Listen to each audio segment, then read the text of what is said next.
Hey, oh my gosh. Hey, everyone.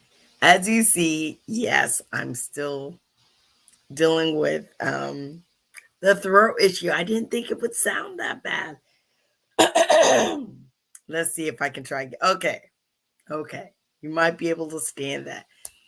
Hello, my name is Roxanne Marion, and you are here on either Awareness Month for MS on the Facebook page or on Miss Grace Glamour and Grit on my YouTube page. I also have my business page on here, which is on my own terms, LLC. Enough of that business. Okay. So I was about to jump on here and talk to you all about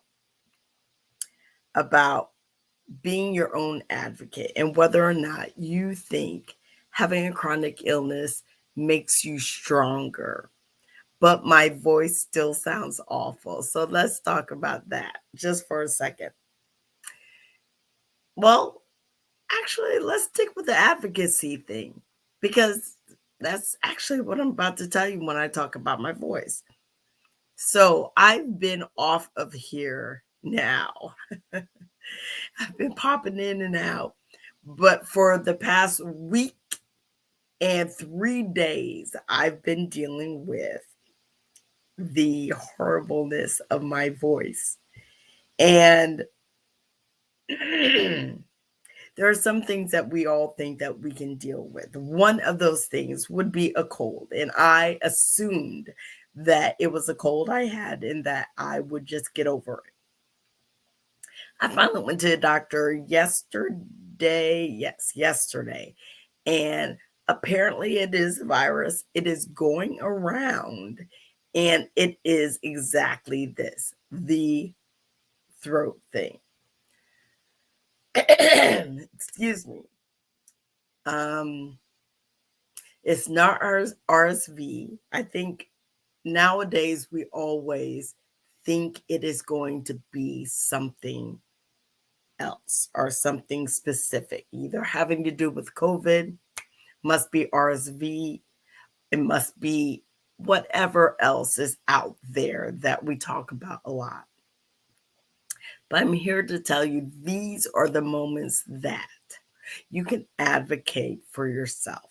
And there are three specific ways I want to tell you that I advocated for myself in having this this cold, although it's not cold, it's a virus. And I am currently on cough medicine, which will start, give it about an hour because it always seems to come up at night.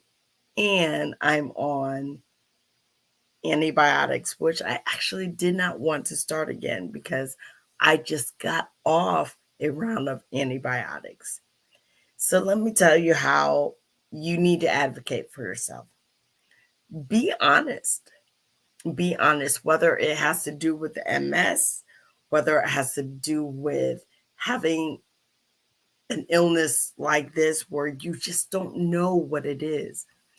Go into your primary care physician and let them know, hey, another doctor I just got off of antibiotics from another doctor.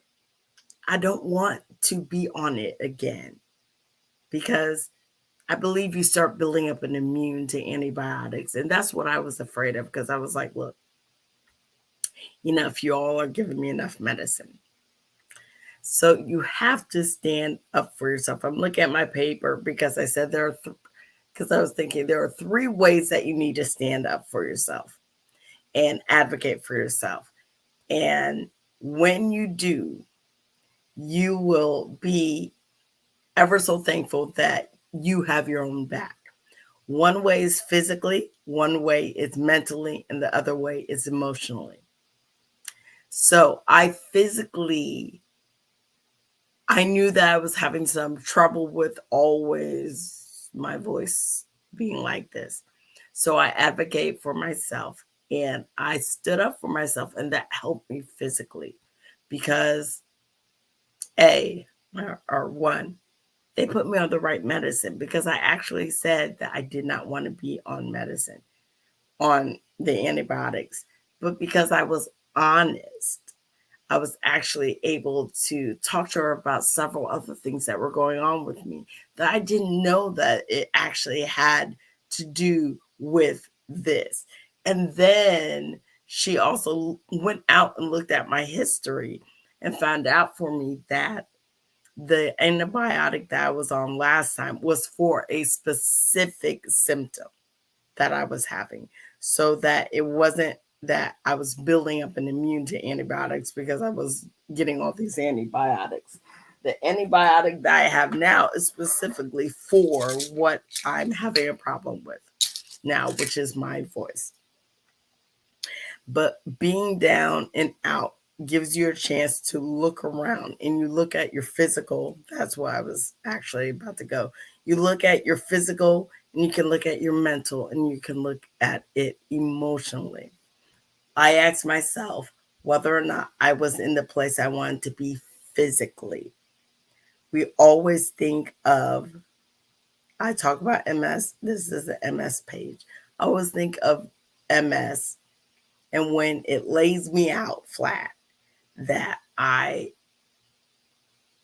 that I can't get to where I want to be, or when are things going to be my way. You have to look at it a different way. When it does lay you out flat and you're like, look, there isn't anything I can do about it right now. Think about where you want to be physically. Think about those things that you can reach for, those goals that you are wanting to reach for. Um, do you want to be more physical? Do you know that there are things that they have out there for those of us who have certain handicaps or disabilities, that they actually have certain sports, and so certain adaptive sports or adaptive clothing or adaptive things that can adapt to us? What am I not partaking in anymore because I feel like I'm down and out? And can I take a chance? Can I take that second or that moment to look and say, hey, what can I do to improve my physicality? The other thing, that taking a moment and time to look around. Take time to look around and think what you can do for your mental health. Always, always check in with yourself. Take the time when you are, say, quote unquote, laid up.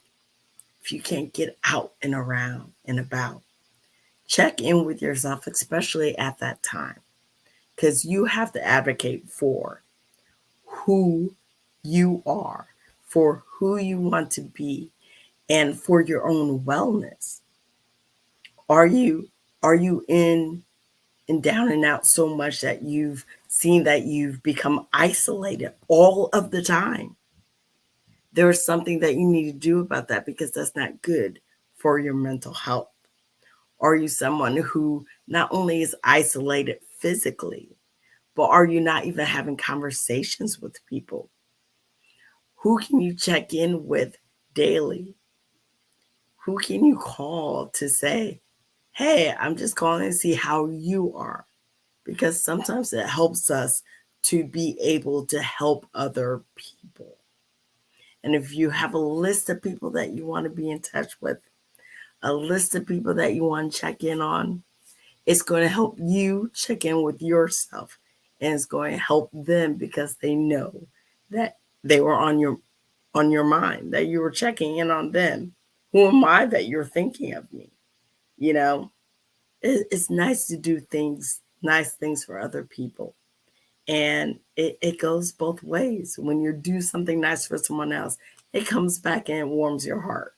So remember to check in on yourself mentally. Check in with yourself so you keep track of how you are mentally.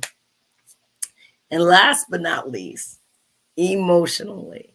Um, Being sick is hard. And I think I've realized that more so as I'm sick with this. I mean, MS, yeah, I got MS, okay? As in, I have it, it does not have me. I know the tricks of the trade with MS. But when something like this comes about and it kind of like throws you in a tailspin, ask yourself, what what do you need to what do you need to do to make sure that you are still going towards what you want to go toward? Okay. This has actually stopped me from being able to get on here and talk about certain things because I really truly want to just spare people's ears from this. But it's made me think about how I am emotionally, as far as how I relate to people around me, how I relate to you all, how much it means to me to talk to you all. And maybe every once in a while, you all might expect me to be checking in. What if there's someone on here who's like, I love what Roxanne has to say. I love what Roxanne has to say. But more than that, I checked in with myself because I was like, I kind of miss this connection with the people that are the regulars on here that I get to talk to. And I did not realize until I checked back with myself because I had time to just sit and ask myself, what's going on? What are you missing? And it highlighted the things that I enjoy about my life. And sometimes we need to take stock and we need to remember those things that are important to us. And when you're sick, sometimes it allows you to sit back and and remind yourself of the things that are important to you, because I feel kind of out of the game. And when I look at things now, I'm like, I really miss jumping on and talking about multiple sclerosis and helping other people find their way, especially if they're newly diagnosed with MS. And I I enjoy talking to y'all. So I jumped on to let you all know that I am still here, but also that when things do take you out of the game or your regular day to day stuff, make sure that you advocate for yourself and remember that you have to check in with yourself to make sure that you're physically, mentally, and emotionally still aware of you and who you are. Do things to make sure that you are physically, emotionally, and mentally well, no matter what's going on. Okay. I'm going to spare you this voice. I'm on antibiotics again. And hopefully, I'll be able to come back and talk without the scratchiness and raspiness of this voice. But I just wanted to jump on and make sure that you all are well, and let you know that I will be back soon. I'm going to go and take my cough medicine because I feel like it's coming on. But I enjoyed talking to you all. I hope you all are well. Take care, and I will talk to you again. I usually say tomorrow, but as soon as possible. Bye.